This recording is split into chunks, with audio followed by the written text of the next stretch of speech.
Hello friends, welcome back to the channel. आज इस video में हम बात करेंगे ICSC यानी Indian certificate of secondary education class 10th 2026।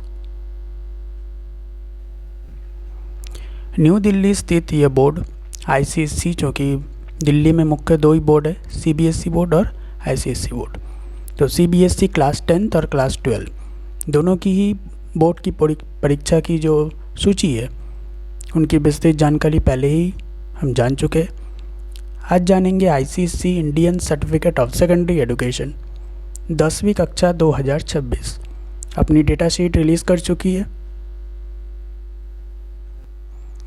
अपने आधिकारिक वेबसाइट पर ICSC और ISC क्लास 10th और क्लास 12 दोनों ही परीक्षा की तिथि डिक्लेयर हो चुकी है। आज हम जानेंगे क्लास 10th 2026 के बोर्ड एग्ज़ाम की तैयारी के बारे में, क्योंकि ISC और ICSC जो कि Indian certificate of secondary education आधिकारिक तौर पर अपने इंस्ट्रक्शंस जो कि परीक्षा में परीक्षार्थी जो परीक्षा देंगे उनके लिए आधिकारिक तौर पर इंस्ट्रक्शन भी जारी की हुई है। इसे अपने आधिकारिक वेबसाइट पर ISC ने डिक्लेयर किया है कि परीक्षार्थी जो परीक्षा देने जाएंगे एडमिट कार्ड के अलावा कौन कौन सी चीज़ें ऐसी है जो एग्ज़ाम हॉल के अंदर परमिट होगी, ले जाया जा सकता है, और कौन कौन सी ऐसी चीज़ें होगी जो एग्ज़ाम हॉल के अंदर ले जाने की अनुमति नहीं होगी। क्योंकि ICSC 10वीं की जो परीक्षा है वो CBSE की तरह ही फरवरी से लेकर के मार्च तक चलेगी। पहली परीक्षा 17 फरवरी से शुरू होंगी और आखिरी परीक्षा 30 मार्च तक चलेंगी। एक और महत्वपूर्ण बदलाव जो ISC ने किए हैं, ISC और ICSC दोनों ही ने किए हैं स्टूडेंट के लिए, विशेषकर जो शाम के वक्त या दोपहर के समय, जो पहले के टाइम के जो शेड्यूल होते थे, दोपहर के वक्त में कई सारे एग्ज़ाम स्टार्ट होते थे। अभी ISC और CISC ने विद्यार्थियों को राहत देते हुए उन्होंने सुबह से ही तकरीबन 11 बजे या फिर 9 बजे इन दोनों समय में ही परीक्षा ऑर्गेनाइज करने की मानी है।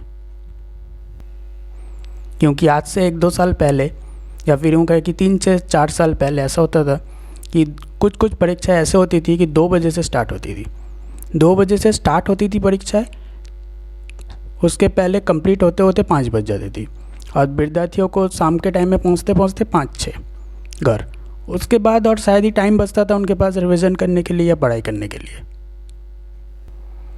क्योंकि ISC और ICSC दोनों ही ने इस बार जो परीक्षाओं की तिथि और सूची निकाली है उनमें कुछ जगहों पर गैप भी दी है, यानी कि स्टूडेंट को पढ़ाई करने के लिए थोड़ी बहुत वक्त मिलेगी। यूँ कहें कि पढ़ाई करने की तो नहीं, सिर्फ रिवीजन करने के लिए थोड़ी बहुत वक्त मिलेगी। और बोर्ड की परीक्षा देने के बाद शाम को घर जाकर के रिलैक्स भी कर पाएंगे। ये सारी सुविधा ICSC और ISC ने इस बार की भी परीक्षा में दी है। अब यहाँ देख सकते हैं council for the Indian school certificate examination CISCE, ये बोर्ड का नाम है जो कि न्यू दिल्ली में है, जो कि नॉन गवर्नमेंटल बोर्ड है। उन्होंने Indian certificate of secondary education year 2026 examination ICSC class 10 year 2026 उनकी एग्जामिनेशन टाइम टेबल निकाली है, साथ में डायरेक्शन टू द कैंडिडेट्स, यानी कि आधिकारिक वेबसाइट पर उन्होंने कैंडिडेट के लिए इंस्ट्रक्शन भी जारी कर दिए हैं एक ही साथ।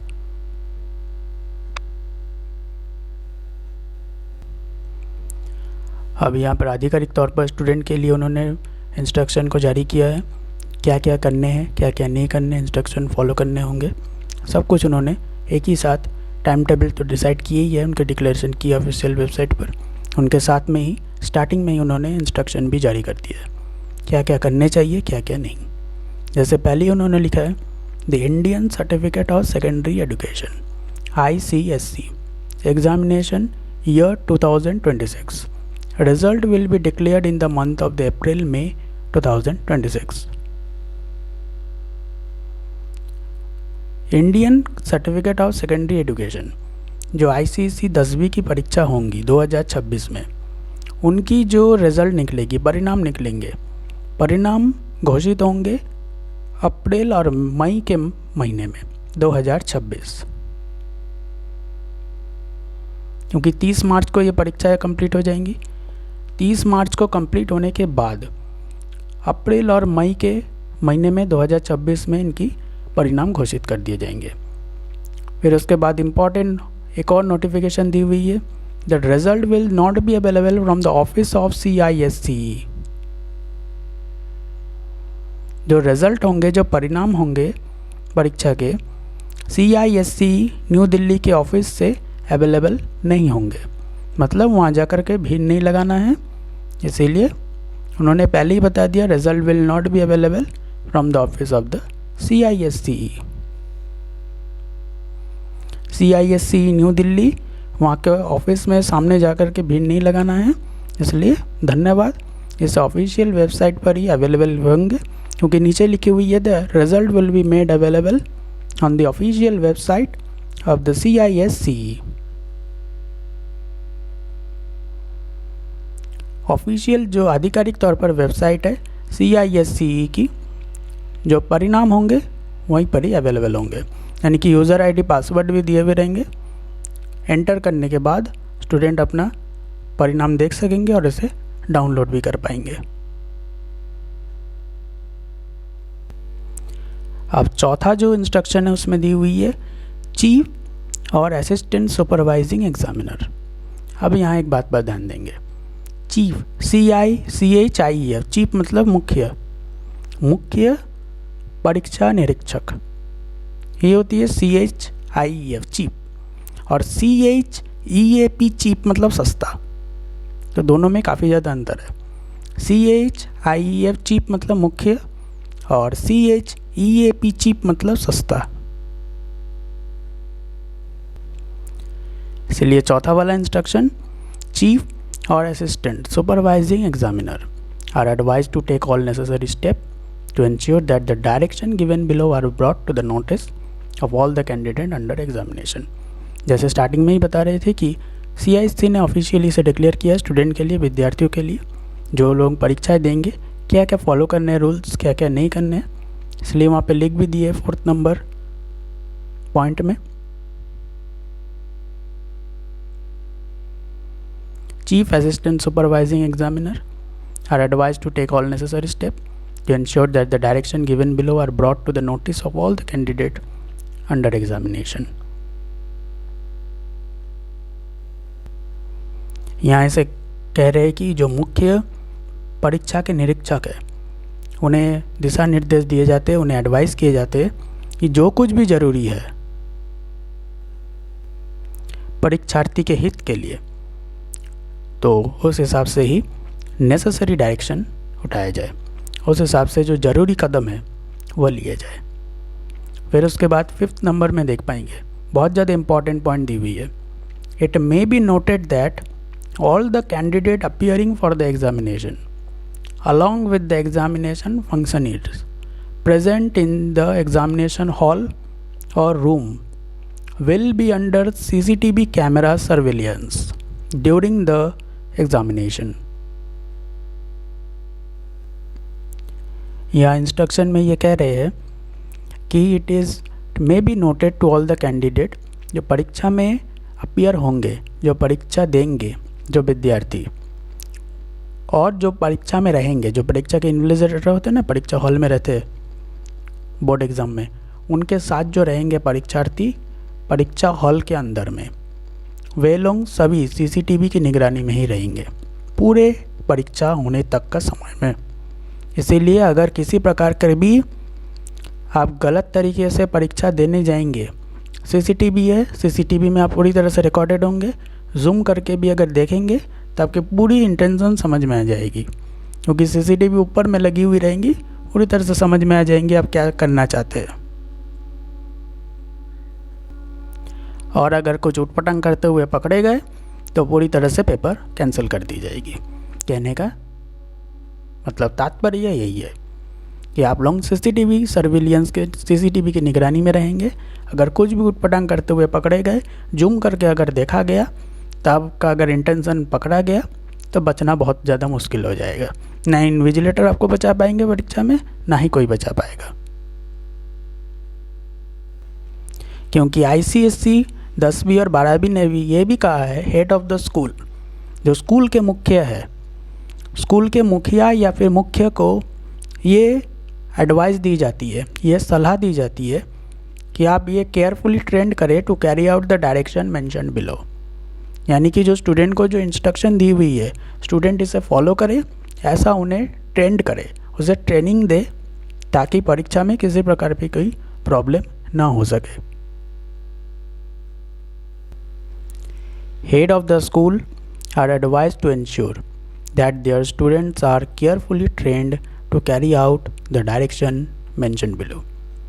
उसके बाद दी हुई है डायरेक्शन टू द कैंडिडेट। अब डायरेक्शन दी हुई है कैंडिडेट को जो परीक्षा देंगे, परीक्षार्थियों के लिए दिशा निर्देश। अब डायरेक्शन टू द कैंडिडेट्स, पहला देखेंगे ड्रेस कोड, पहनावा। ड्रेस की क्या कोड होनी चाहिए, जैसे जेई मेंस, नीट, यहाँ पे ड्रेस कोड होती है, एडमिट कार्ड पर मेंशन की हुई रहती है, यहाँ पर भी उसी तरह से। आईसीएसई बोर्ड एग्जाम में भी ड्रेस कोड है, 12th और 10 दोनों में भी ड्रेस कोड डिसाइड किए हुए हैं। इंस्ट्रक्शन पूरी तरह से दी हुई है, देख पाएंगे। Dress code for candidate in the regular attendance at the school, school uniform में रहेंगे। जो विद्यार्थी स्कूल हमेशा आते थे, जिनका अटेंडेंस रेगुलर है, रोज आते थे, वो सिर्फ और सिर्फ अपने स्कूल के ही पहनावे में रहेंगे, स्कूल के ड्रेस पोशाक पहने हुए रहेंगे। For candidate in the regular attendance at the school, school uniform, यही उनका ड्रेस कोड होगा। फिर आती है for candidate not in the regular attendance at the school, light coloured clothes. यानी कि जो कैंडिडेट रेगुलर अटेंडेंस में स्कूल में नहीं रहते थे, कभी आते थे कभी नहीं आते थे, अटेंडेंस रेगुलर नहीं है, उनके लिए लाइट कलर्ड क्लोथ्स, उनके लिए हल्के रंग के कपड़े पहनने होंगे। स्कूल यूनिफॉर्म में नहीं भी आएंगे तो भी चलेगी। यानी कि नॉट इन रेगुलर अटेंडेंस, यानी जो लोग रेगुलरली नहीं आएंगे या फिर दूर से पढ़ाई कर रहे हैं, या फिर कुछ होता है कि दूर से पढ़ाई करते हैं, एक स्टेट से दूसरे स्टेट, ऐसे कुछ होंगे शायद। जो for candidate not in regular attendance, जो रेगुलर अटेंडेंस होते हो तो आसपास के शहर के ही होते हैं या फिर उसी शहर के होते हैं, जो रेगुलरली आते हैं स्कूल में, तो उनके लिए तो स्कूल यूनिफॉर्म होती है, स्कूल की पहनावा। और जो नॉट इन रेगुलर अटेंडेंस होती है, उनके लिए लाइट कलर्ड कोट, हल्के रंग के कपड़े पहनने होंगे। फिर आती है item permitted to be carried inside the examination hall और द रूम। क्या क्या आइटम परमिटेड होगी, क्या क्या ले जाने के लिए मनाही नहीं रहेगी परीक्षा हॉल के अंदर में। पहला होता है admit card, admission card issued by the CISCE, यानी कि जो एडमिट कार्ड दी हुई रहेंगी ऑफिशियली CISCE की तरफ से, ऑफिशियल एडमिट कार्ड, वो ले जाना अनिवार्य होगा। उनके बिना कभी भी परीक्षा हॉल में एंट्री नहीं मिलेगी। इसीलिए घर से निकलते टाइम जब परीक्षा देने जाएंगे, तब यह हमेशा याद रखना होगा कि कम से कम कुछ हो या ना हो, एडमिशन कार्ड यानी कि एडमिट कार्ड जो कि बोर्ड द्वारा दी हुई रहेंगी, चाहे वो CBSE हो ICSE हो, बोर्ड के द्वारा दी हुई एडमिशन कार्ड आपके पास ज़रूर होना चाहिए, वरना एग्ज़ाम हॉल में किसी भी तरह से एंट्री नहीं मिलेगी। उसके बाद आती है stationery items, pen of blue black ink.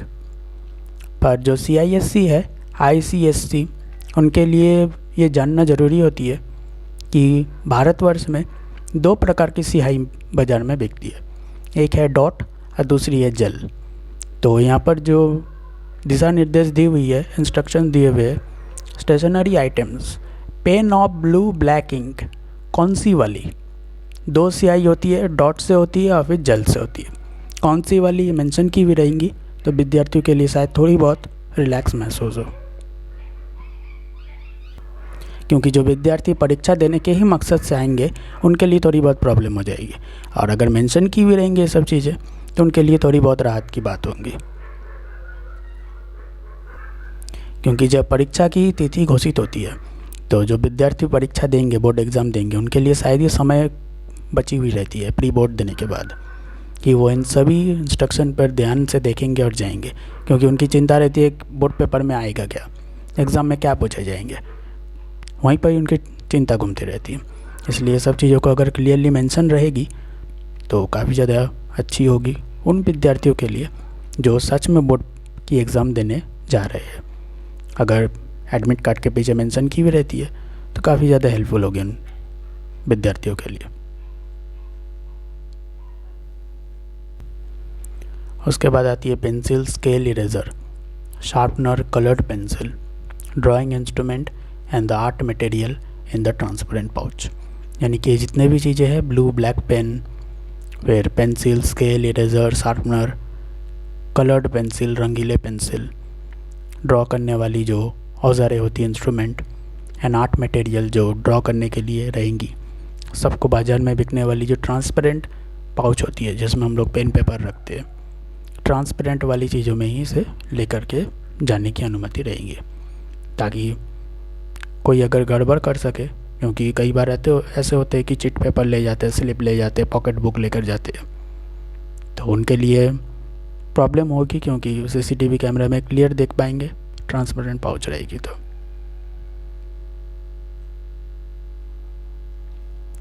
Items not permitted to be carry inside the examination hall और द रूम।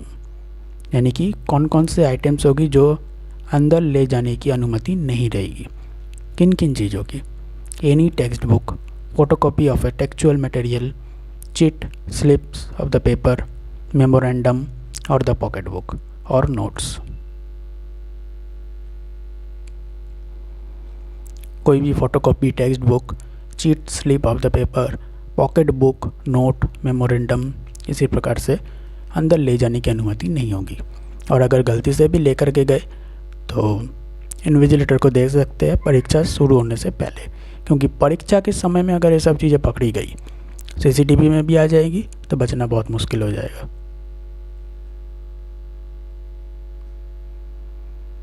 फिर आती है smart watches, mobile phones, earphones, wireless devices, cameras और any other electronic device that can be used for communication or accessing the internet।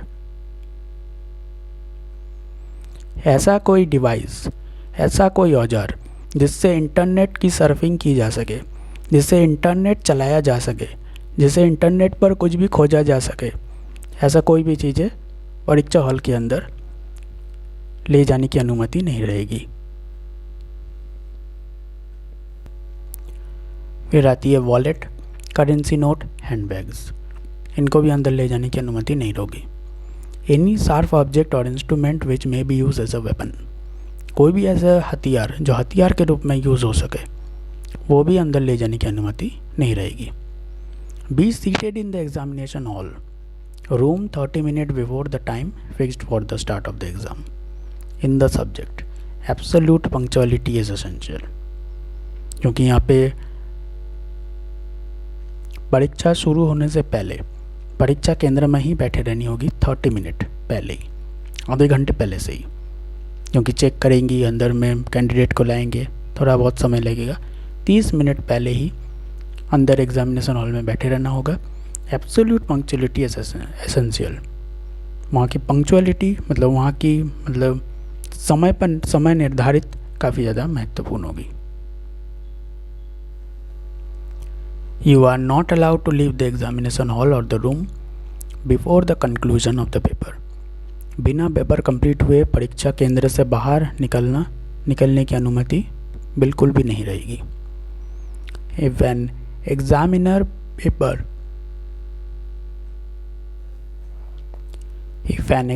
paper for which you are not entered is handed to you, or if the question indicate that the map or any other stationery should also be given to you, bring it to the attention of the chief or the assistant supervising examiner of the invigilator immediately।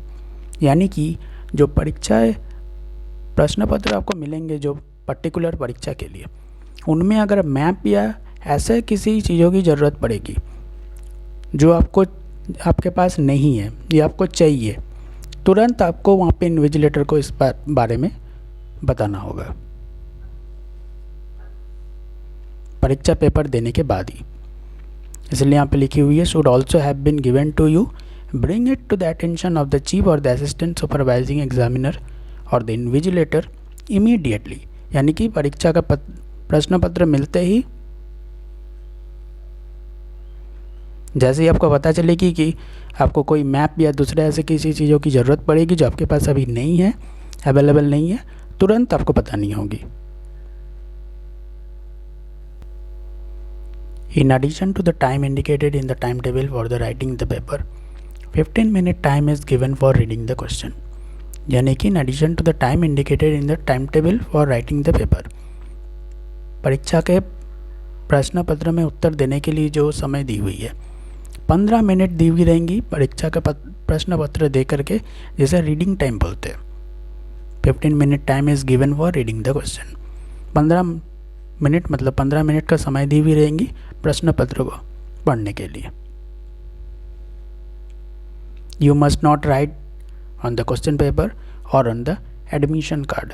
यानी कि admit card और प्रश्न पत्र के ऊपर कुछ भी लिखना नहीं होगा, ना ही कुछ भी लिखा होना चाहिए, क्योंकि बाद में पकड़े जाएंगे परीक्षा चलते वक्त, तब मुश्किल पड़ेंगे। Read carefully any general instruction that may be given on the first page of the question paper. उदाहरण के तौर पर regarding the number of the printed pages, number of the question that should be attempted.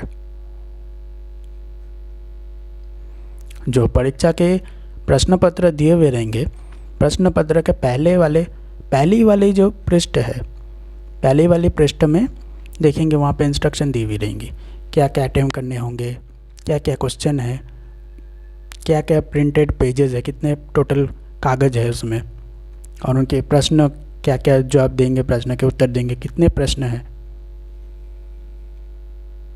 सबकी numbering पहले ही वहाँ पे दी हुई रहेंगी।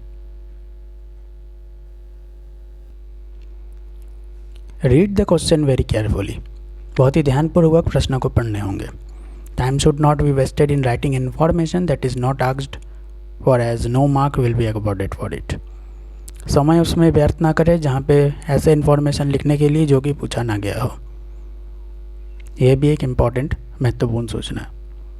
Do not spend excessive time on attempting just 1 or 2 question so as to leave yourself with less time to answer the remaining question.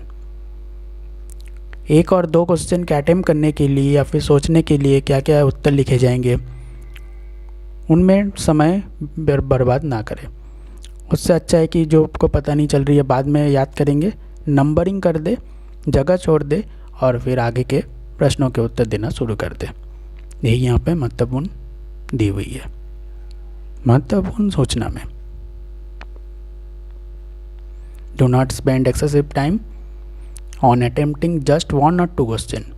1 या 2 question को attempt करते वक्त इतना ज़्यादा समय व्यर्थ ना करे कि लिमिटेड टाइम कम पड़ जाए। यही मतलब डायरेक्टली कहने का ही मतलब है। So as to leave yourself with less time to answer the remaining question. You are advise to answer only that number of question as mentioned in the question paper. यानी question paper पर जिस प्रकार से प्रश्न की numbering की हुई है, प्रश्न जैसे नंबरिंग दी हुई है, ए दी हुई है, 1 दी हुई है, या फिर रोमन नंबर 1 दी हुई है, जैसे भी दी हुई है उसके हिसाब से ही आपको आंसर करने होंगे। क्योंकि प्रश्न पत्र या फिर उत्तर पत्र जिसे कहते हैं, प्रश्न पत्र में जैसे लिखी हुई है उत्तर पत्र में आपको वैसे ही लिखने होंगे। क्योंकि उत्तर पत्र जब करेक्शन के लिए जाएंगे तब वहाँ पे जो इन्विजिलेटर होंगे जो आपके पेपर को देखेंगे, उनके पास इतना समय नहीं होगा कि एक एक जन के पेपर को ध्यान से देख पाए। क्योंकि वह एक तो जो विद्यार्थी परीक्षा दे रहे हैं उन्हें जानते नहीं है, तो जानेंगे नहीं तो उन्हें कैसे पता चलेगा। देखेंगे प्रश्न के साथ मैच नहीं कर रहा है उत्तर, कौन सा प्रश्न कहाँ लिखे हुए कुछ भी पता नहीं चलेगी, गड़बड़ हो जाएगी। इसलिए फॉर सेफ वैसा ही नंबरिंग करे जैसा वहाँ पे प्रश्न पत्र में लिखी हुई है, वैसा ही नंबरिंग करे और उसके बाद ही उसके उत्तर दे। यही यहाँ पे लिखी हुई है, you are advise to answer only that number of question as mention in the question paper. फिर यहाँ पे देखेंगे write your unique ID, unique identification number, index number and subject on the top sheet of the main answer booklet clearly in the space provided. This information should also be written on the front sheet of the each continuation booklet used. You are using loose map, graph paper with this information on these also. जो admit card दी हुई रहेंगी ना, जो officially admit card दी हुई रहेंगे CISC की तरफ से, वहाँ पर unique ID, index number, subject, date सब कुछ दी हुई रहेंगी। इन सबों को अच्छे से लिखना होगा आंसर बुकलेट के ऊपर में। और उसके बाद जब आप एक्स्ट्रा सीट लेंगे, एक्स्ट्रा सीट मतलब अतिरिक्त पृष्ठ लेंगे, अतिरिक्त पृष्ठ अपने ये उत्तर पुस्तिका में जुड़ेंगे, उनकी भी जानकारी देनी होगी। वहाँ पर आप मैप लेंगे, ग्राफ्स पेपर लेंगे, उनकी भी इंफॉर्मेशन वहाँ पे देनी होगी। कुछ भी गड़बड़ हो जाएंगी, लूज़ हो जाएंगी, कुछ ख़राब हो जाएंगी तो आपको उत्तर मिलेंगे नहीं, उसके मार्क्स भी आपको मिलने मुश्किल हो जाएंगे। क्योंकि इन्विजिलेटर जो आपको देखेंगे, जो आंसर चेक करेंगे परीक्षा पत्र की, मतलब मार्क्स देंगे आपको परीक्षा कंप्लीट होने के बाद, वे आपको जानते नहीं हैं, इसलिए उन्हें पता भी नहीं चलेगा आपने क्या क्या लिया है, आपने एक्स्ट्रा सीट लिया भी है या नहीं, आंसर लिखा है या नहीं, उन्हें कुछ भी पता नहीं चलेगा क्योंकि वे आपको जानते भी नहीं हैं। इसलिए बहुत सावधानी से इन सभी को जांचने की ज़रूरी है। फिर उसके बाद फिर एक बार all entries on the answer booklet should be made in the blue black ink only. आपको ब्लू और ब्लैक इंक की ज़रूरी है। ऑफिशियल एडमिट कार्ड जब डिक्लेयर होंगी, हो सकता है तब आपको बता दी जाए कि ब्लू एंड ब्लैक इंक जो है answer booklet should be made in black and blue ink only. यानी कि हो सकता है कि इस बार बताएंगे या नहीं, पता नहीं कि कौन सा स्याही से लिखनी होगी, डॉट या फिर जेल, या फिर हो सकता है एग्ज़ाम हॉल में आप जाएंगे तो एग्ज़ाम में जो इन्विजिलेटर रहेंगे, वहाँ पे जो देख रेख करने वाले रहेंगे, वो आपको बता देंगे। इसीलिए इम्पॉर्टेंट होगी दोनों ही स्याही को ले जाए, ब्लू ब्लैक पेन जो होंगी, जेल पेन भी ले जाए, डॉट पेन भी ले जाए, जो मांगेंगे जिससे लिखने के लिए बोला जाएगा उससे लिख देंगे। हो सकता है आने वाले समय से ICC और CISC इस पर ध्यान देंगे कि कौन से इंक की ज़रूरी है, वो भी मेंशन की हुई रहेंगी जब इन्फॉर्मेशन और इस तरह से जब इंस्ट्रक्शन निकालेंगे। On the top sheet of the main answer booklet, you are required to put your signature in the space provided for the purpose. Do not scribble anywhere on the top sheet. यानी आप जान सकते हैं यहाँ पे you are required to put your signature, वहाँ पे signature भी देना होगा। जहाँ पर आंसर बुकलेट रहेंगी वहाँ पे एक जगह दी हुई रहेगी, स्पेस प्रोवाइडेड की हुई रहेंगी फॉर दिस पर्पस, इसी पर्पस के लिए दी हुई रहेंगी। जहाँ पर आपको मेन आंसर बुकलेट के ऊपर साइन मारने होंगे, आपके सिग्नेचर करने होंगे। जैसे आप एडमिट कार्ड के ऊपर सिग्नेचर करेंगे, उसी तरह से आंसर बुकलेट के ऊपर भी आपको सिग्नेचर करने होंगे। Do not scribble anywhere on the top sheet. ऊपर में कहीं छोटे से साइन मार दिए, छोटा करके किसी तरह से लिख दिए, ऐसा नहीं करने से नहीं होगा। जो स्पेस दी हुई रहेगी स्पेशली उसी जगह पर आपको साइन करने होंगे। और फिर कहाँ कहाँ लिखने होंगे उनके बारे में भी उन्होंने बता दिया है। Right on the both side of each sheet of the answer booklet unless the rubric of the question paper prohibit this. While writing in the answer booklet, leave a margin at both the right hand and the left hand edge. Begin the answer to each separate part of a question on a separate line. यानी किस प्रकार से answer लिखने होंगे ये भी ISC ने आपको बता दिया। सेपरेटली यूज़ कीजिएगा, क्लियरली आंसर लिखिएगा। ऐसा नहीं कि आंसर कंप्लीट हुआ उसके साथ ही सटा करके और कहीं से लिख दिए एक्स्ट्रा, ताकि समझ में नहीं आएगी कौन सा आंसर कहाँ पे है, कौन क्या है। किसी आंसर के ऊपर किसी और का आंसर चढ़ा दिए, ऐसा नहीं करना होगा। क्लियरली आपको मार्जिन दी हुई रहेंगी, लाइन दी हुई रहेंगी, उस हिसाब से आपको लिखने होंगे। Write the number of the question clearly in the left hand margin. उत्तर पुस्तिका की जो बाईं तरफ जो मार्जिन दी हुई रहेंगी ना, वहाँ पर अच्छे से आपको प्रश्न के जो नंबर है जो कि प्रश्न पत्र में दी हुई रहेंगी, हूबहू वैसा ही आपको लिखने होंगे। जो नंबर दी हुई रहेंगी सिर्फ और सिर्फ उसका ही। जैसे उदाहरण के तौर पर यहाँ पर 17 वाला जो नंबर है, जहाँ पे हम लोग देख रहे हैं right the number clearly on the left side, उदाहरण के तरफ इसे मान सकते कि ये वाला प्रश्न है 17 नंबर। तो उसी तरह से जब उत्तर पुस्तिका में हम लिखेंगे 17 नंबर दे करके इसका उत्तर लिखेंगे। इसी तरह बोलने का मतलब ही यही है कि जैसा नंबर दी हुई है, 17 नंबर दी हुई है, रोमन नंबर 1 दी हुई है, ए लिखी हुई है, जैसा लिखी हुई रहेंगी वैसा ही नंबरिंग कीजिएगा, वैसा ही नंबरिंग देना होगा और उसका उत्तर उसके हिसाब से ही देना है। क्योंकि यहाँ पर एक और चीज़ मेंशन की हुई है, do not copy the question. Question लिखने की ज़रूरत नहीं है, सिर्फ उत्तर लिखनी होगी। ऐसा नहीं कि क्वेश्चन पहले लिखे फिर उत्तर लिखे, ऐसा करने की कोई ज़रूरत नहीं। प्रश्नों के नंबर कीजिएगा, नंबर करने के बाद सीधे उसके उत्तर पुस्तिका में सिर्फ उत्तर ही रहेंगे और कुछ भी नहीं। अभी जो बताया देखिए फिर से वहाँ पे लिखी हुई है 17 नंबर में, be careful to use the same system of numbering as that use in the question paper. अभी थोड़ी देर पहले ही बता रहे थे, फिर से देखिए वही लिखी हुई है, be careful to use the same system of numbering as that use in the question paper. जैसा क्वेश्चन पेपर में नंबरिंग दी हुई है वैसा ही नंबरिंग दे करके उत्तर लिखनी होगी। Right the number of the question clearly, ये 17 नंबर हो गई। अब आएंगे 18 number, leave a line after answering each question. पहले भी बता रहे थे, या थोड़ी देर पहले ही बता रहे थे कि जैसे ही एक आंसर कंप्लीट हो जाएंगी क्लियरली मेंशन कीजिएगा, एक आंसर कंप्लीट हो गई दूसरा आंसर स्टार्ट हो रही है, वहाँ पे क्लियर मेंशन कीजिएगा। ऐसा नहीं किसी तरह ज़बरदस्ती कहीं पे घुसा दिए, पता ही नहीं चल रहा है कौन सा किसका आंसर है, पहले वाला का आंसर कौन सा है, बाद वाला का आंसर कौन सा है। इसीलिए इंस्ट्रक्शन में वो भी लिखी हुई है, मेंशन है कि leave a line after answering each question. एक एक प्रश्नों के उत्तर देने के बाद एक एक लाइन, एक एक इलाका छोड़ करके ही दूसरे उत्तर शुरू करें। Right in A neat and legible hand writing, साफ सुथरे हैंड राइटिंग में लिखे ताकि जो आंसर चेक करने वाले होंगे उन्हें पता होगा क्या लिखे हुए है, क्या करना है, क्योंकि जो चेक करेंगे वो आपको कभी भी नहीं जानते। You may use black blue ink pen for writing your answer, but pencil may be used only for diagram। जहाँ पर आपको चित्र बनाने की ज़रूरत पड़ेगी वहीं पर आपको पेंसिल यूज़ करने की ज़रूरत है, वरना बाकी जगह आप पेन से भी लिख सकते हैं। पेन से कभी भी चित्र नहीं बनाने हैं।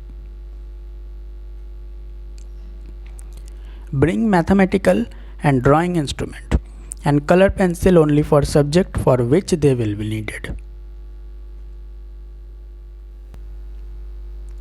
The continuation booklet will be issued on request only after you have completed writing on all the pages of the main answer booklet और continuation booklet already issued to you। यानी कि एक्स्ट्रा प्रश्न उत्तर पुस्तिका तभी आपको मिलेगी जब आप पहले वाले उत्तर पुस्तिका को पूरी तरह से कंप्लीट कर देंगे।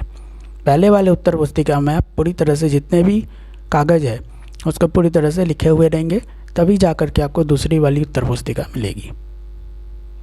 Attach all continuation booklet used और unused to the main answer booklet.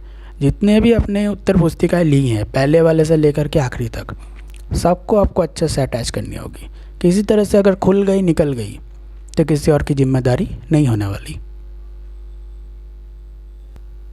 इसलिए जब आप बोर्ड की परीक्षा के लिए जा रहे हैं तब उत्तर देने के साथ साथ, उत्तर याद रहने के साथ साथ आपको ये सब चीज़ों पर भी ध्यान देनी होगी, तभी जा कर के आप आगे बढ़ पाएंगे। क्योंकि ये सब चीज़ें अगर लूज़ हो जाएंगी, कहीं कुछ गड़बड़ हो जाएंगी, छोटी छोटी चीज़ें, इन चीज़ें अगर गड़बड़ हो जाएंगी तो सारी मेहनत पर पानी फिरेगा, कुछ भी फ़ायदा नहीं होगा। परीक्षा आप देंगे, याद करेंगे, सब कुछ करेंगे, लिखेंगे, पर अगर आंसर सीटी आपको नहीं मिलेगा इन्विजिलेटर को, तब मुश्किल हो जाएंगी। इसीलिए परीक्षा के अंत में ये सब चीज़ों पर ध्यान देना काफ़ी ज़्यादा ज़रूरी है। Do all working include rough work on the same sheet as rest of the answer, यानी कि do all the working include rough work, जो आप रफ वर्क करेंगे मैथमेटिक्स में और भी कहीं भी अगर कोई रफ वर्क करने की ज़रूरत पड़ी, on the same sheet as rest of the answer, उसी शीट में आपको करनी होगी। रफ वर्क के लिए अलग कोई आपको मतलब पृष्ठ उपलब्ध नहीं कराए जाएंगे, उसी पृष्ठ पर आपको सब कुछ वर्किंग करनी होगी, जो रफ वर्क करेंगे वहीं पर ही। इसलिए काफ़ी ध्यान से आपको इस परीक्षा में जाने के लिए कहा जाता है, क्योंकि यहाँ पे ऐसे भी कई सारे इंस्ट्रक्शन और भी है जो कि काफ़ी ज़्यादा इम्पोर्टेंट है पढ़ाई करने के बाद भी।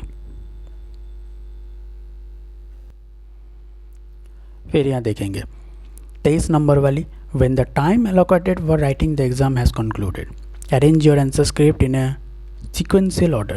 The first page at the top, see that the main answer booklet, continuous booklet, graph, map have you correct UID, unique identification number, index number, subject paper written on them. Attach all continuation booklet issued, used or unused by you to the main answer booklet. Fasten them together at the left hand top corner and hand them over unfolded. सब कुछ sequentially बनाने के बाद, sequence wise arrange करने के बाद उत्तर पुस्तिका को किसी तरह से फोल्ड नहीं करना है, उसे मरोड़ना नहीं है, सीधे जैसे ही है सब कुछ देख लेंगे। ऊपर जो आप पेपर दे रहे हैं उसके नाम, सब्जेक्ट कोड, यूनिक आईडी, जो एडमिट कार्ड में जो अंक लिखे होंगे वो सब, आपके सिग्नेचर, सब कुछ, ग्राफ, मैप, जो कुछ भी आप परीक्षा में लेंगे, जो कुछ भी आपको ज़रूरी होगी, सब कुछ उत्तर पुस्तिका, सब कुछ ठीक से आप उसको सीक्वेंस वाइज, मतलब जो पहले है पहले वाइज में उसे सजाएंगे। सजाने के बाद सब कुछ देखेंगे आपके सबकी इन्फॉर्मेशन ठीक ठाक लिखी हुई है या नहीं, उसके बाद ही आप इसे हैंड ओवर करेंगे, क्योंकि एक बार हैंड ओवर करने के बाद आपको पेपर वापस नहीं मिलने वाली, इसलिए उस पर भी आपको काफ़ी ध्यान देने की ज़रूरी होगी। फिर आती है यूज़ ऑफ अनफेयर मीन, जो कि अमान्य चीज़ें हैं उसका प्रयोग।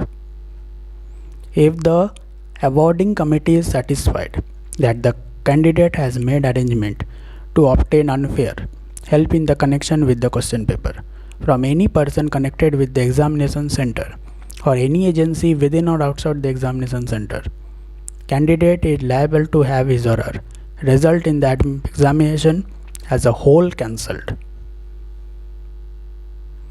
यानी कि आप अगर कहीं गड़बड़ करते हुए पाए गए, किसी पर्सन के साथ कनेक्शन होते हुए मिला के आपका, तो पूरा आपका परीक्षा ही कैंसिल हो जाएगी। यानी कि जितने भी परीक्षा आपका एडमिट कार्ड में दी हुई रहेंगी, जो जो सब्जेक्ट के परीक्षाएं आप देंगे, सब कुछ कैंसिल हो जाएंगी। इसलिए किसी प्रकार के अमान्य कार्य से आपको बचनी होगी।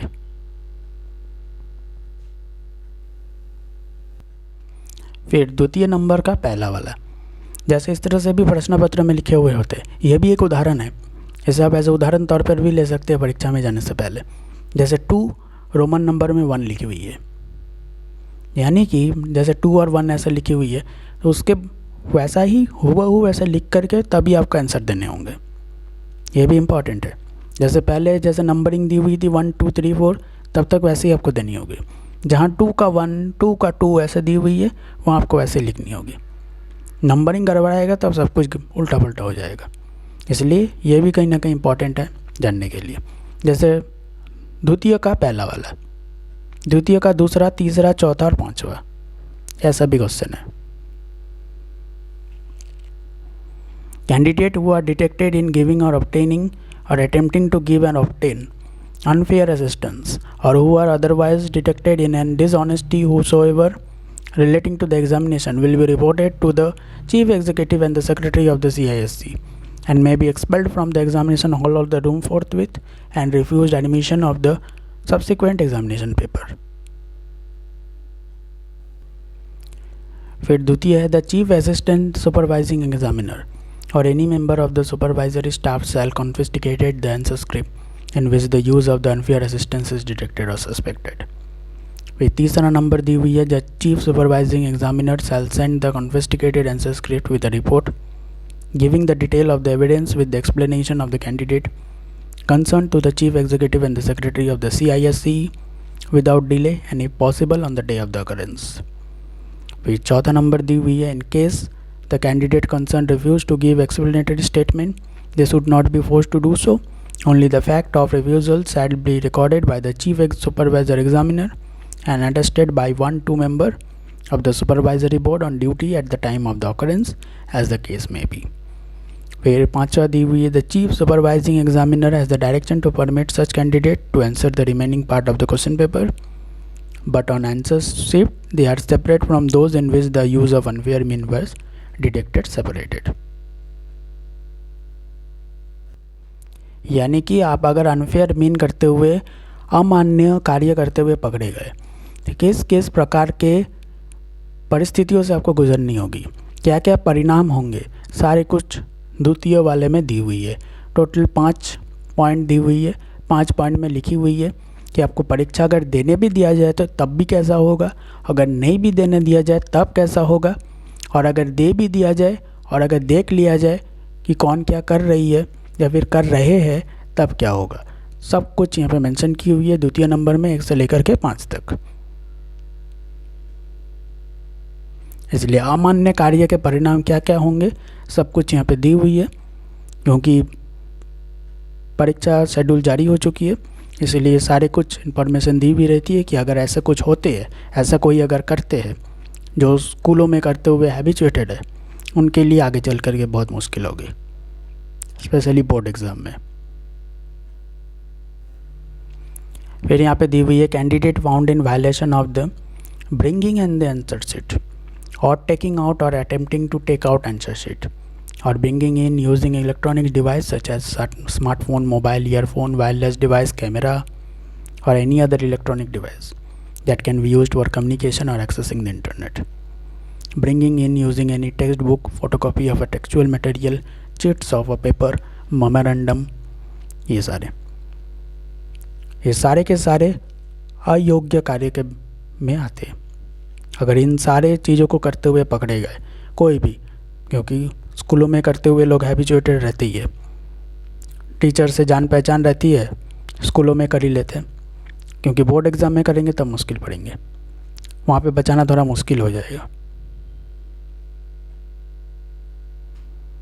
और किस किस प्रकार के परिणाम होंगे वो तो पहले ही वहाँ पे दिए हुए हैं। फिर आती है substituting answer script of getting answer script replacing during और आफ्टर द एग्जामिनेशन विथ और without the help of any person connected with the examination centre और any agency within or outside the examination center shall be reported to the chief executive and the secretary of the CISC and their result in the examination as a whole will be cancelled। यानी कि ये सारे के सारे परिणाम हैं अगर आप अयोग्य कार्य करते हुए बोर्ड में पकड़े गए। If it is subsequently discovered and the awarding committee is satisfied that the candidate have either copied from other candidate or given opportunity to other candidate to copy from them or communicated dishonestly with other candidate, their result in the paper or the subject or subject in the question or their result in the examination as a whole will be cancelled।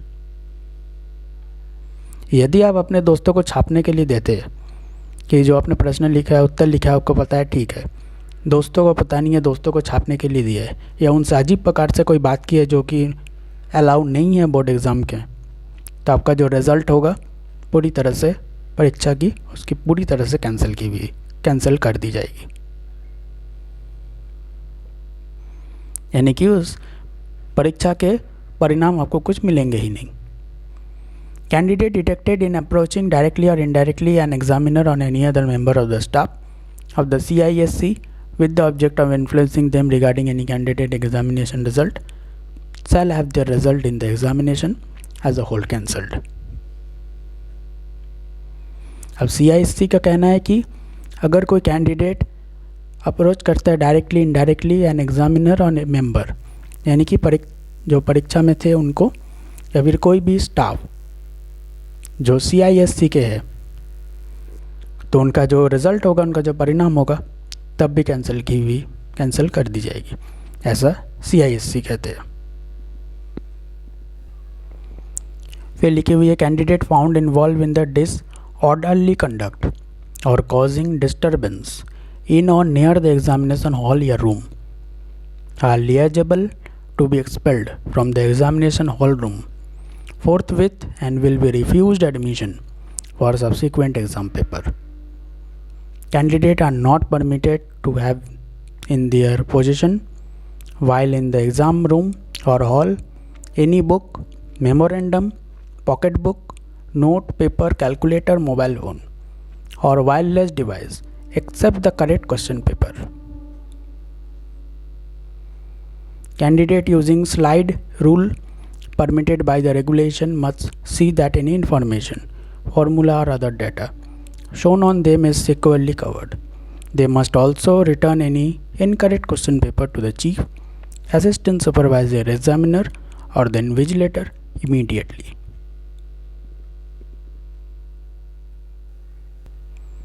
अगर गलत उत्तर पुस्तिका दी हुई रहती है, गलत प्रश्न पत्र दी हुई रहती है, तब भी उससे आपको रिटर्न करनी होगी। जो वहाँ पे परीक्षार्थी रहेंगे, जो परीक्षा में वहाँ पे हेड रहेंगे, जो एग्जामिनेशन रहेंगे, इन्विजिलेटर रहेंगे, उनको देना होगा।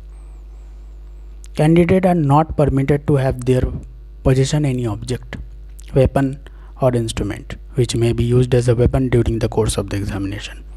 जो हथियार के रूप में यूज़ हो सके परीक्षा केंद्र के अंदर, उसे ले जाने की अनुमति नहीं रहेगी।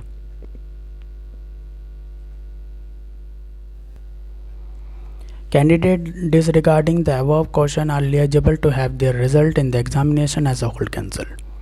Person obtaining admission to the examination on false representation shall be expelled from the examination hall room forthwith and will be reported to the police. अगर गलत तरीके से एग्जामिनेशन में फॉल्स रिप्रेजेंटेशन लेके जा रहे हैं या फिर दोस्तों का चेहरा एक जैसे मिलता जुलता है, तो पहला वाला नहीं गया, दूसरा वाला चले गया, अगर पकड़े गए तो मुश्किल पड़ेंगे, यही बताना चाहते हैं। उसके बाद आती है candidate who are involve in act of impersonation shall be reported to the chief executive and the secretary of the CISC and the result in the examination as a whole will be cancelled. यहाँ पर इसे देख सकते हैं। फिर उसके बाद आती है 9th नंबर, जहाँ पे लिखी हुई है the decision in respect to the result of the candidate who are detected suspected of using unfair mean may be delayed considerably and the result may not be issued with the result of the other candidate. Candidate whose result in the examination as a whole has been cancelled may deliberately from entry to the any subsequent examination. With thus one number, a person who commit in an offence under this regulation but is not a candidate shall be dealt with as under. Chief Executive and the Secretary of the CISC may, if he so decide, hand over the case to the police. In the case of a teacher or a person connected with the institution, his or her misconduct shall be reported to the governing or the managing body of the institution for necessary action. ये सारे जो है, जो legally परीक्षाएं होती है, legal wise दो systematic परीक्षाएं होती है, उनके सारे इंस्ट्रक्शंस हैं। फिर आती है entries for subsequent examination may not be accepted from a school where any member of the staff has any time committed any offence under this regulation. जो स्कूल गलत करते हुए पकड़े जाएंगे, उनके एंट्रीज परीक्षा के लिए मान्य नहीं रहेंगी अंडर द CISC रेगुलेशन। जो CISC जो नॉन गवर्नमेंटल ऑर्गेनाइजेशन है, उनके रेगुलेशन के अंतर्गत जो स्कूल गड़बड़ करते हुए पकड़े जाएंगे, तो उनके जो एंट्रीज है परीक्षा में वो एक्सेप्ट नहीं की जाएगी। If the awarding committee is satisfied that the use of the dishonest mean in the paper or paper has been widespread at the center, the awarding committee reserves the right to cancel the result of all candidates of that center and the paper or the paper concerned, or the entire examination as a whole as a center if several papers are involved. यानी कि अगर dishonest means से paper को spread किया गया उस centre में, यानी कि कोई एक विद्यार्थी अपने दोस्तों को उत्तर देने के लिए प्रश्न पत्र देते, अंदर ही अंदर पार करते और एक ही जगह पूरा पेपर एक ही सेंटर के अंदर रोटेट कर रहा है। सभी एक कोई एक स्टूडेंट आंसर लिखा है, पूरा बाकी लोग उसका छाप रहा है। अगर ऐसा पकड़ा गया तो पूरा जो कैंडिडेट है उस सेंटर का, वहाँ जितने भी विद्यार्थी परीक्षा देंगे सबका पेपर कैंसिल की जाएगी। ऐसा CISE के रूल्स एंड रेगुलेशन में लिखी हुई है। फिर उसके बाद आती है कि for cases for use of unfair mean not covered by this regulation the awarding committee may impose penalty according to the nature of the offence. यानी कि for the case of use of unfair mean not covered by this regulation the awarding committee may impose penalty according to the nature of the offence. Penalty भी लगा सकती है awarding committee अपने offence के हिसाब से, जिस हिसाब का कार्य किया गया है उस हिसाब से पेनल्टी भी लगाई जा सकती है। और सबसे बड़ा इम्पॉर्टेंट महत्वपूर्ण सूचना, last date for retaining answer script. CISE will not retain answer script of candidate later than 60 days from the day of the declaration of the result. The same shall be destroyed thereafter. यानी कि परीक्षा के परिणाम घोषित होने के 60 दिन बाद जो प्रश्न के उत्तर पुस्तिका है सबको तबाह कर दी जाएगी, इसलिए किसी प्रकार की अटैचमेंट ना रखें। और एक और महत्वपूर्ण सूचना जहाँ देख पाएंगे, recheck request. ICSE Indian certificate of secondary education 2026 साल में रीचेक रिक्वेस्ट के बारे में उन्होंने बताया। जैसे candidate who are not satisfied with the result may apply for the recheck of the answer script online and same must be received by the CISE office not later than 4 days from the day of the declaration of the CISE ISC class 10 year 2026 main examination result. For each recheck request candidate through their school, candidate themselves will be required to pay a fee per subject or paper which shall be made online. क्योंकि विद्यार्थी जो recheck करवाना चाहते हैं, फिर से check करवाना चाहते हैं उत्तर पुस्तिका को, जिसे लगता है कि जो उनकी उत्तर पुस्तिका को देखे हैं उन्होंने गलती से कोई गलत मार्क्स दे दिया या फिर कम मार्क्स दे दिया या फिर कहीं गलती हो गई उनसे चेक करने के लिए, तो फिर से रीचेक करने के लिए आवेदन दे सकते हैं। आवेदन देने के लिए ऑनलाइन प्रक्रिया करनी होगी। उसके बाद द इंडिविजुअल कैंडिडेट में apply for the recheck of the result through the CISE website, यानी कि आवेदन करने के लिए ऑनलाइन में ऑफिशियल वेबसाइट पर जानी होगी। The head of the school can apply for the recheck of the result of their school candidate through the carriers portal. CISE का एक पोर्टल होंगी जो कैरियर्स पोर्टल के नाम से जानी जाएंगी। वहाँ पर जो स्कूल के जो मुखिया होंगे, हेड होंगे, वो अपने विद्यार्थियों के लिए रीचेक के लिए वहाँ पर पोर्टल में आवेदन दे सकते हैं। उसके बाद आती है the recheck will be restricted only to check whether all answers have been marked. ये भी इम्पॉर्टेंट है। यहाँ पर जो रीचेक के लिए आवेदन देंगे, कैरियर्स नामक एक पोर्टल होंगी CISE दिल्ली की तरफ से, वहाँ पर किस प्रकार की रीचेक होंगी। रीचेक में भी रेस्ट्रिक्शन होंगी। All paper have been marked, यानी कि जो उत्तर आपने दिया है सभी उत्तर के मार्क्स आपको मिले या नहीं ये देखे जाएंगे, यानी कि फिर से रीचेक करके परेशान नहीं होंगे, टीचर परेशान नहीं होंगे, स्टूडेंट होंगे। तो उत्तर जो दिए है सभी उत्तर के मार्क्स मिले या नहीं सिर्फ वही देखेंगे।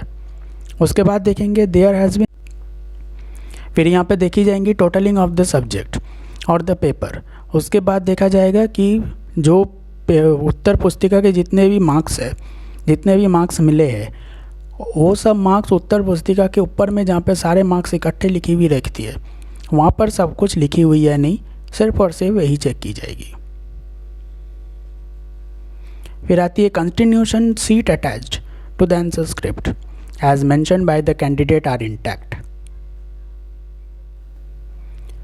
फिर आती है the continuation sheet attached to the answer script as mentioned by the candidate are intact, जो कंटिन्यूएशन सीट है जो आंसर स्क्रिप्ट के साथ लगी हुई है, उत्तर पुस्तिकाएँ है जो कि कैंडिडेट द्वारा दी हुई है, सब कुछ ठीक ठाक है या नहीं, यानी कि सारा दोष स्टूडेंट के ऊपर डाल दो और खुद आराम करो, कहने का ये मतलब है। फिर आती है recheck request. Result will be declare to the website CISC website CISC.org for which the time and the date will be notified to all the concerned well in advance।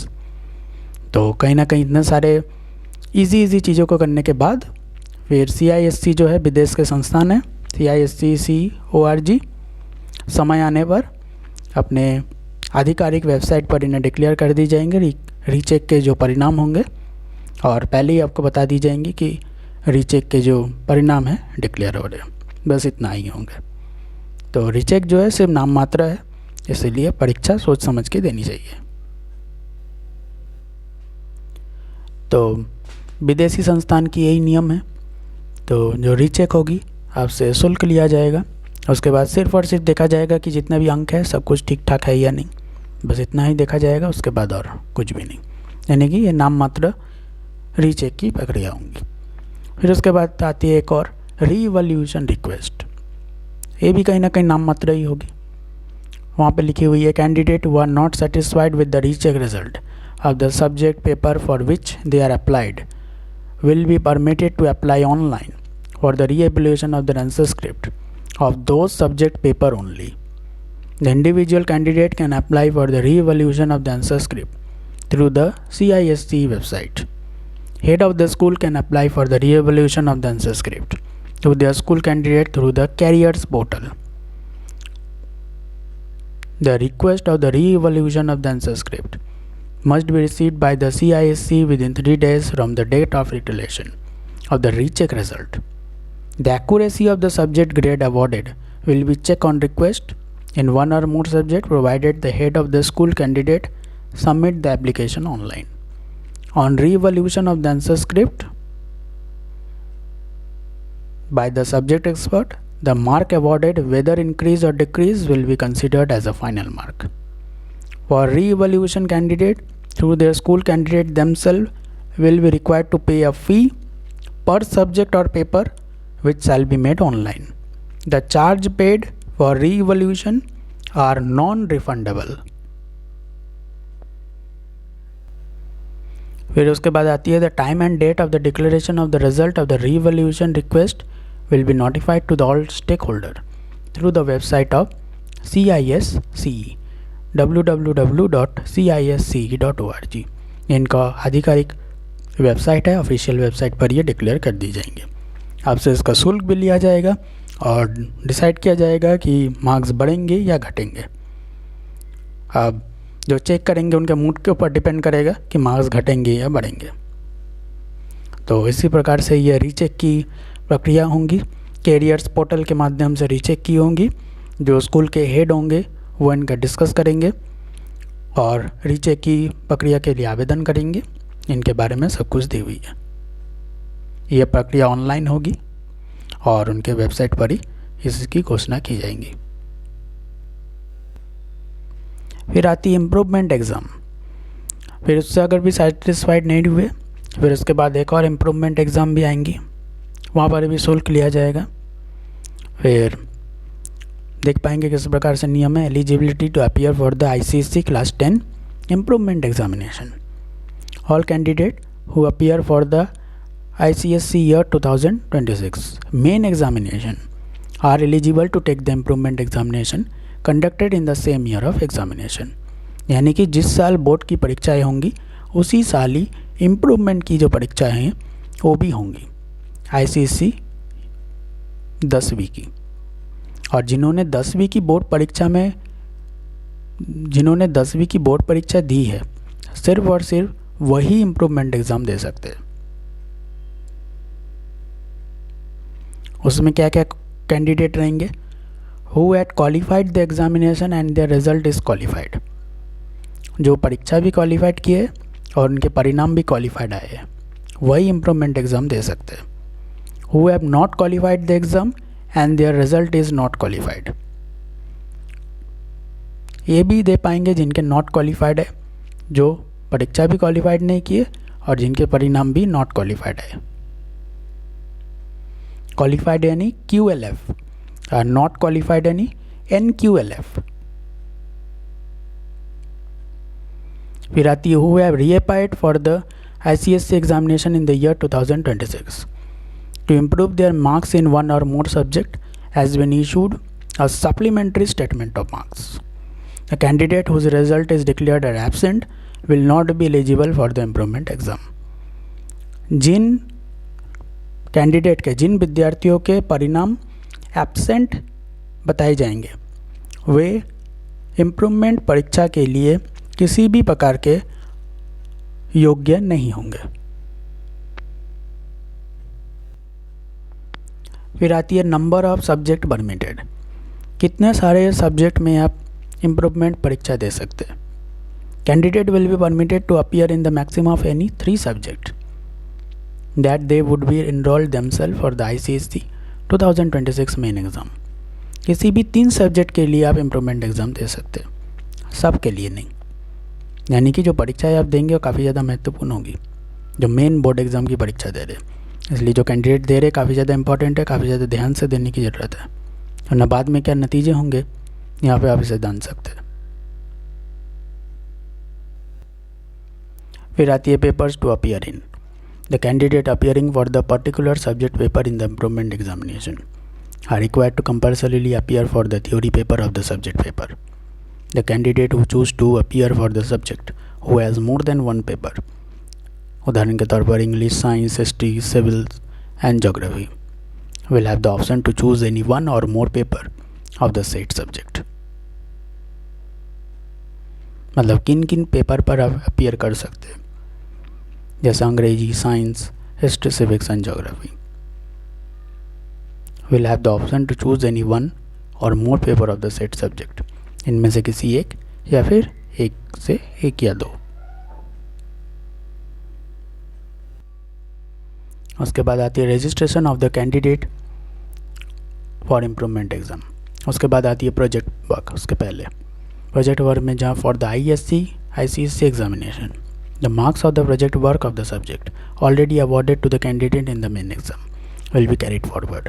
However if the candidate were absent earlier during the assessment of the project work of the subject, then the candidate, in addition to take the theory examination, is also permitted to submit the project work, which should then be assessed and marked, awarded and submitted.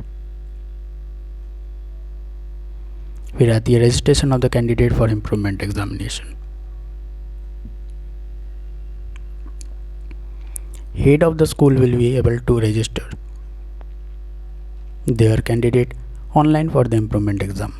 The registration date will be informed to the school in the due course of the time. और जो improvement परीक्षाएं होंगी उसके लिए जो head of the school है वही सिर्फ और सिर्फ रजिस्टर करवा सकते हैं, ऑनलाइन आवेदन करवा सकते हैं। सिर्फ और सिर्फ जो स्कूल के मुखिया है, हेड है, वही कर सकते हैं। The registration date will be inform to the school in the due course of time. The registration date जो है वो इन्फॉर्म कर दी जाएंगी अपने अपने स्कूलों को कुछ समय के बाद ही। ये है registration of the candidate for improvement exam, जो इम्प्रूवमेंट परीक्षा देना चाहते हैं उनके लिए। ये सिर्फ और सिर्फ हेड ऑफ द स्कूल ही कर सकते हैं, ऑनलाइन आवेदन कर सकते हैं और स्कूलों को ये इन्फॉर्मेशन कुछ समय के बाद ही इनके पहुँचती मैंने दे दी जाएगी। उसके बाद आती है important note. Candidate who are entered as a regular candidate for the ICSE year 2026 examination and could not qualify will be permitted to reappear for the ICSE examination in the year 2027 but not thereafter without further attendance at the affiliated and the registered school. Such candidate will be required to take the examination in all the subjects registered for the ICSE year 2026 examination. फिर आती है candidate who qualify at the ICSE year 2026 examination may appear for the supplementary examination in 1 or more subject in the ICSE year 2027 examination.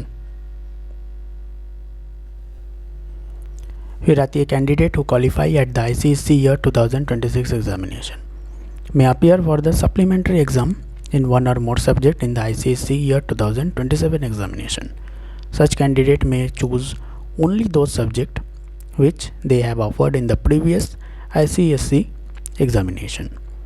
Entries of the candidate wishing to reappear for the ICSE examination in the year 2027 can be submitted online during the month of the July and August 2026 through the head of the school concerned.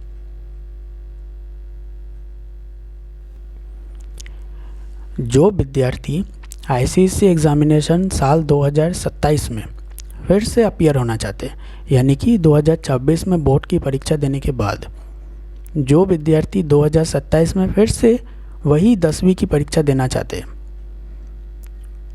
उसे entry करवानी पड़ेगी जुलाई और अगस्त के महीने में 2026 में ही, और school के जो मुखिया है, हेड है, उनके कंसर्न से उन्हें बताए हुए, यानी कि उनके सिग्नेचर लगेंगे, उनके स्टैम्प लगेंगे, उनके डॉक्यूमेंट रहेंगे, तब जा कर के ये ऑनलाइन प्रक्रिया और ऑनलाइन आवेदन कर पाएंगे।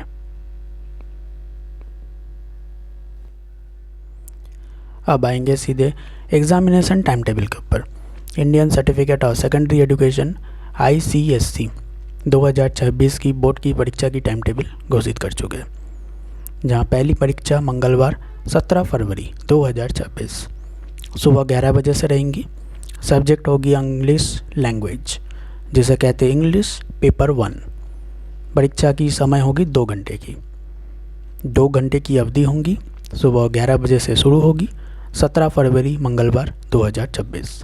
इंग्लिश लैंग्वेज इंग्लिश पेपर 1, इसे इंग्लिश पेपर 1, इंग्लिश पेपर 2 इस नाम से अंग्रेजी के पेपर सब जाने जाते हैं। जैसे CBSE में डायरेक्ट लिखी हुई रहती है इंग्लिश, इंग्लिश लिटरेचर, उस तरह से यहाँ पे इंग्लिश पेपर 1, इंग्लिश पेपर 2 के नाम से जाने जाते हैं।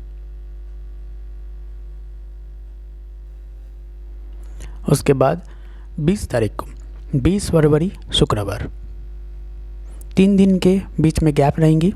3 दिन की गैप के बाद फिर वैसे ही सुबह 11 बजे से लेकर के literature in English, English paper 2, दूसरा पेपर अंग्रेजी की, उनकी भी समय सीमा रहेंगी 2 आवर, ड्यूरेशन होगा 2 आवर। शुक्रवार 20 फरवरी सुबह 11 बजे से literature in English, English paper 2, 2 घंटे की समय। उसके बाद आती है सैटरडे 21 फरवरी, अगले ही दिन तुरंत 8 पेपर 1, जो कि 8 पेपर है, इसमें बहुत ज़्यादा रिवीजन और पढ़ाई की खास कोई ज़रूरत नहीं होती। Still live 8 paper 1 still live, सुबह 9 बजे से परीक्षा शुरू होंगी। 3 घंटे का परीक्षा होगी, इनकी अवधि होगी 3 घंटे की। तो 21 फरवरी शनिवार के दिन 9 बजे सुबह से 8 पेपर 1 स्टिल लाइव की परीक्षा होंगी। 20 फरवरी को एक परीक्षा है, 17 फरवरी, 20 फरवरी और 21 फरवरी। फिर आती है मंडे 23 फरवरी सुबह 11 बजे से ग्रुप 3 इलेक्टिव सेक्शन B, 2 घंटे की समय होगी। Robotics and artificial intelligence AI, basic data entry operator, diabetic aid, cashier, early year physical activity facilitator, auto service technician, इन सभी की परीक्षाएं होंगी अलग अलग स्कूलों में, जहां अलग अलग स्ट्रीम होते हैं, अलग अलग चूज़ करते हैं स्टूडेंट। जिनकी परीक्षाएं, इनमें से जिनकी परीक्षाएं लेंगे विद्यार्थी, जिनकी सब्जेक्ट होंगी, सोमवार के दिन होगी 23 फरवरी सुबह 11 बजे से 2 घंटे का समय होगा। Group 3 elective section B। स्कूलों में जहाँ हिंदी पढ़ाई जाती है, हिंदी की परीक्षा होगी थर्सडे गुरुवार के दिन 26 फरवरी। 3 दिन का बीच में गैप रहेगा, 23 फरवरी के बाद 26 फरवरी। 26 फरवरी गुरुवार, समय रहेगा सुबह 11 बजे से, हिंदी की परीक्षा होंगी और समय होगा 3 घंटे का। 3 घंटे का तय टाइम होगा, ड्यूरेशन होगी। हिंदी पेपर 26 फरवरी गुरुवार सुबह 11 बजे से। फिर आती है फ्राइडे फरवरी 27 फरवरी, अगले ही दिन रहेंगी सुबह 9 बजे से 8 पेपर 2 नेचर ड्राइंग और पेंटिंग। 3 घंटे का समय रहेगा, नेचर ड्राइंग पेंटिंग में रहेंगी 8 पेपर 2, सुबह 9 बजे से फरवरी 27 शुक्रवार के दिन। उसके बाद आती है शनिवार 28 फरवरी शनिवार, सुबह 9 बजे से ही होंगी। आर्ट पेपर 3 ओरिजिनल कंपोजिशन, 3 घंटे की ये इनकी भी समय होंगी। शनिवार 28 फरवरी सुबह 9 बजे से आर्ट पेपर 3 ओरिजिनल कंपोजिशन। फिर उसके बाद आती है मंडे 2 मार्च, 2 मार्च मंडे सुबह 11 बजे से रहेंगी मैथमेटिक्स के पेपर, 3 घंटे का समय होगा। मैथमेटिक्स 3 घंटे का, 2 मार्च 2026 मंडे सोमवार सुबह 11 बजे से। फिर उसके बाद आएंगी शुक्रवार के दिन, सोमवार के बाद सीधे तौर पर शुक्रवार 6 मार्च 2026 सुबह 11 बजे से।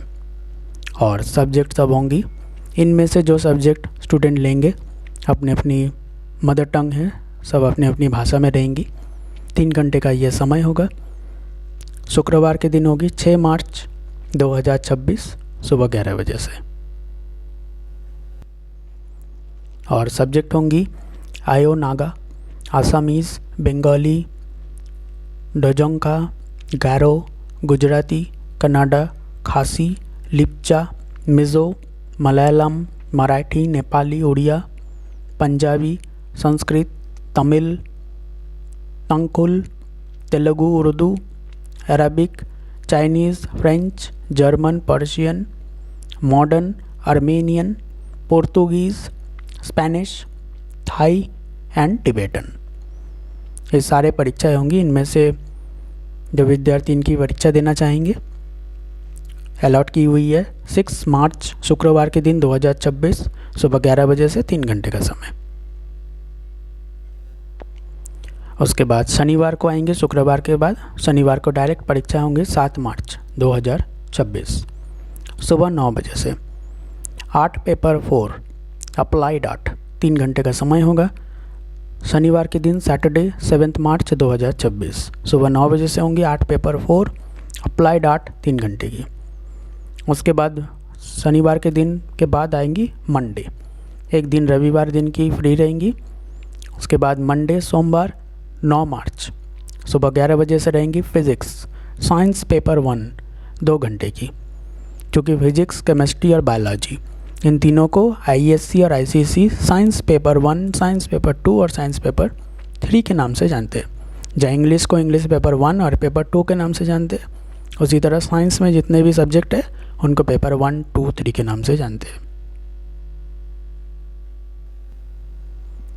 उसके बाद फिज़िक्स साइंस पेपर 1 के बाद वेडनेसडे बुधवार 11 मार्च सुबह 11 बजे से केमिस्ट्री साइंस पेपर 2, केमिस्ट्री की पेपर होंगी साइंस पेपर 2, 2 घंटे की समय होंगी। और इनकी science paper 2 chemistry, science paper 1 physics और साइंस पेपर 3 बायोलॉजी। तो इसी प्रकार से और जितने भी साइंस पेपर है सभी के 11 बजे समय है। जैसे बायोलॉजी होंगी शुक्रवार के दिन मार्च 13 मार्च शुक्रवार 2026, वह भी सुबह 11 बजे से होंगी। बायोलॉजी साइंस पेपर 3 2 घंटे की समय, जितने भी साइंस पेपर है सब 2 घंटे का ही समय रहेंगी।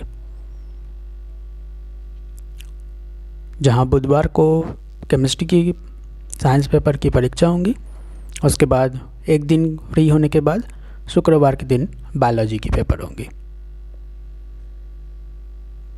क्योंकि एक दिन देखा जाए फिर भी कम है रिवीजन करने के लिए, जानने के लिए, इवन रिवीजन करने के लिए भी कम है।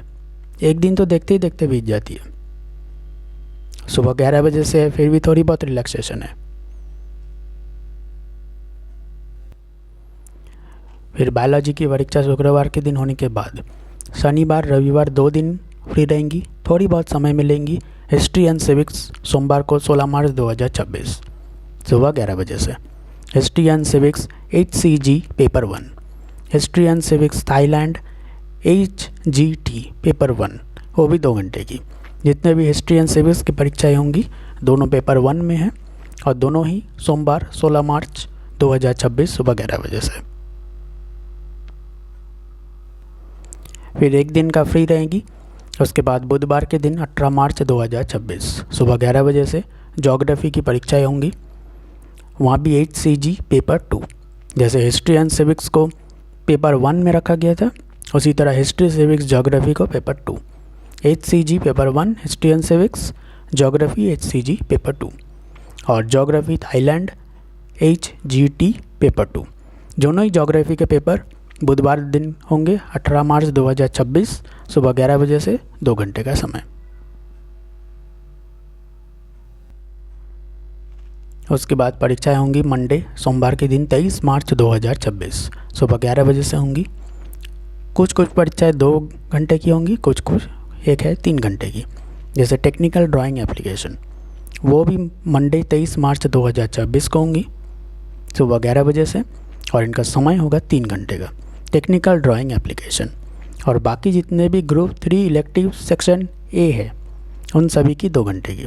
जैसे Carnatic music, commercial application, computer application, crockery, drama, economic application, environmental application, fashion designing, French, German, Hindustani music, home science, hospitality management, Indian dance, mass media and communication, physical education, Spanish, western music and yoga से ही होगा योगा।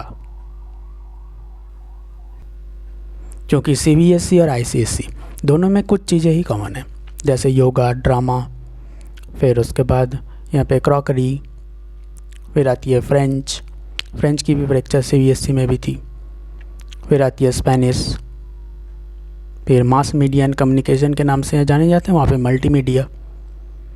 कुछ 1-2 चीज़ें जैसे computer application, ये भी CBSE में थी, CBSE के परीक्षा तिथि में। ICSE में भी है क्लास 10 की।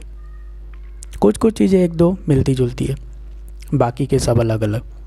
जो कैंडिडेट इनमें से किसी एक की परीक्षा देंगे उनके लिए परीक्षा अरेंज की हुई है सोमवार 23 मार्च 2026 सुबह 11 बजे से 2 घंटे का समय होगा और टेक्निकल ड्राइंग एप्लीकेशन 3 घंटे का समय होगा उसी दिन। परीक्षाएं 11 बजे से ही शुरू होंगी, समय होगा किसी का 2 घंटे का और एक का 3 घंटे का। फिर सोमवार के बाद सीधे आएंगे बुधवार को मार्च 25, 2026 सुबह 11 बजे से होंगी कमर्शियल स्टडीज़ ग्रुप 2 इलेक्टिव और फ्रेंच ग्रुप 2 इलेक्टिव। जो फ्रेंच है ये CBSE के भी बोर्ड एग्ज़ाम में देख पाएंगे, वहाँ पे परीक्षा सूची में भी फ्रेंच मौजूद है। यहाँ पर 2 घंटे की समय सीमा है। बुधवार के दिन 25 मार्च 2026 सुबह 11 बजे से होंगी कमर्शियल स्टडीज़ ग्रुप 2 इलेक्टिव और फ्रेंच ग्रुप 2 इलेक्टिव। क्योंकि ये जो नाम सब है यहाँ जो लिखी हुई है, जो एडमिट कार्ड में लिखी हुई रहेंगी, बहुत ज़्यादा इंपॉर्टेंट होगी। ये एग्ज़ाम काफ़ी ज़्यादा इंपॉर्टेंट है। एक बार में जो बोर्ड एग्ज़ाम देंगे उसको काफ़ी सजग होकर देने की ज़रूरत है। थोड़ी बहुत नेग्लिजेंसी करेंगे आगे चल के मुश्किल पड़ेंगे, क्योंकि रूल्स एंड रेगुलेशन देख सकते हैं वहाँ पे किस तरह से लिखी हुई है सब। उसके बाद शुक्रवार के दिन 27 मार्च 2026 सुबह के 11 बजे से इकोनॉमिक्स, ये भी ग्रुप 2 इलेक्टिव में आती है। इकोनॉमिक्स की परीक्षा 2 घंटे की। जो इकोनॉमिक्स में कॉमर्स लाइन में है, जो कमर्शियल स्टडीज़ लेते हैं, उनके लिए शुक्रवार 27 मार्च 2026 को सुबह 11 बजे से इकोनॉमिक्स की परीक्षा होंगी ग्रुप 2 इलेक्टिव। 2 घंटे की समय होगी। इकोनॉमिक्स से जुड़े प्रश्न रहेंगे, उसके उत्तर देने होंगे। उसके बाद आखिरी परीक्षा सोमवार के दिन मार्च 30 मार्च 2026 सुबह 11 बजे से एनवायरमेंटल साइंस EVS की परीक्षा होंगी। ये भी ग्रुप 2 इलेक्टिव, 2 घंटे की समय सीमा। EVS की जिन्होंने परीक्षा दी है एनवायरमेंटल साइंस, उनका जो सब्जेक्ट होगा EVS, जो कैंडिडेट और स्टूडेंट ने इसे चूज़ किया, ग्रुप 2 इलेक्टिव, 2 घंटे का समय होगा सुबह 11 बजे से 30 मार्च आखिरी दिन सोमवार के दिन। फिर उसके बाद देख पाएंगे और भी कुछ इंपॉर्टेंट इन्फॉर्मेशन दी हुई है। In addition to the duration indicated on the time table for writing the paper 15 minute time is given for reading the question paper. जो टाइम समय दी हुई है परीक्षा में उत्तर देने के लिए, उसके पहले 15 मिनट मतलब का जो आंसर देंगे, उत्तर देने के जो 15 मिनट पहले का जो समय होगा वो है reading the question paper. Question paper distribute होने के बाद आपका 15 मिनट का समय मिलेगा, जहाँ पे आप प्रश्न पत्र को अच्छे से पढ़ पाएंगे। The reading time for the question paper of the examination schedule to begin at 11 AM will start at 10:45 AM। यानी कि रीडिंग टाइम जिस परीक्षा की 11 बजे से, जैसे उदाहरण तौर पे आप देख पाएंगे बुधवार, शुक्रवार, सोमवार, जहाँ पे 11 बजे से जिनकी परीक्षा शुरू होंगी उनका जो रीडिंग है, प्रश्न पत्र पढ़ने का जो समय है वो शुरू हो जाएंगी 10:45 से, मतलब 11:15 से ही आप प्रश्न पत्र को पढ़ना शुरू कर देंगे। और उसके पहले ही आपको परीक्षा केंद्र के अंदर आना होगा और इन्विजिलेटर उसके पहले ही आपको प्रश्न पत्र देंगे।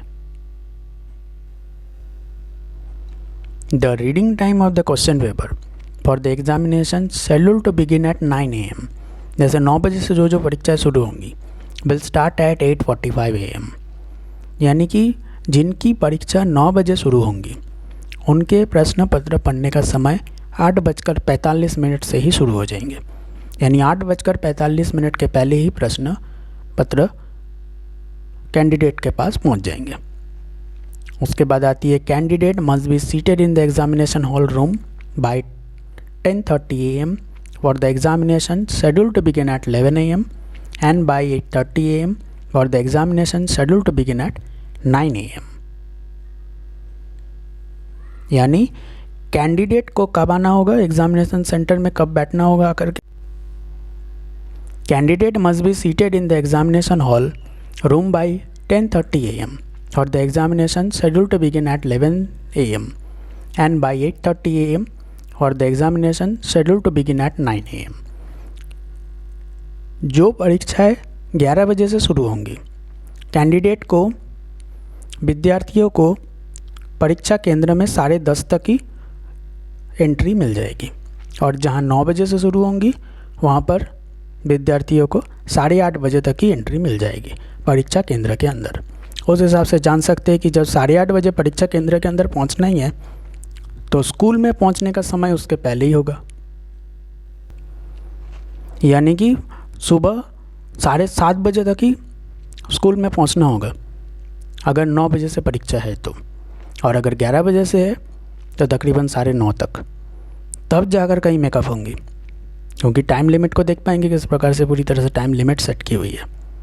और ये शेड्यूल आधिकारिक तौर पर वेबसाइट पर कब डिक्लेयर हुए थे, कब इनकी घोषणा हुई थी, 13 नवंबर 2025 को। और इनके चीफ एग्जीक्यूटिव एंड सेक्रेटरी अभी है डॉक्टर जोसेफ इमैनुअल। इनकी सिग्नेचर यहाँ मौजूद है और आधिकारिक रूप से इनके ऑफिशियल वेबसाइट पर इन सब की जानकारी दी गई है।